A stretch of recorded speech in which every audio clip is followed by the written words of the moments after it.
માનસિક શાંતિનો ઉપાય. તમે પણ આ એક વસ્તુ જે તમને કહી રહી છું ઇમ્પ્લિમેન્ટ કરશો ને તમને ખૂબ જ માનસિક શાંતિ મળશે અને ફ્યુચરમાં જે પણ પ્રશ્નો છે ને એ તમે આવતા અટકાવી શકશો.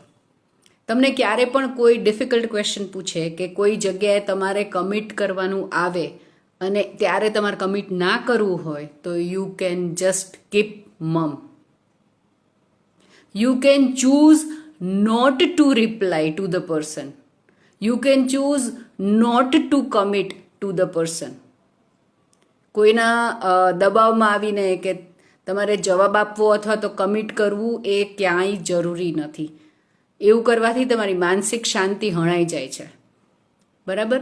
તો please try this not to reply when you don't want to reply. So you can choose to say pass to the question.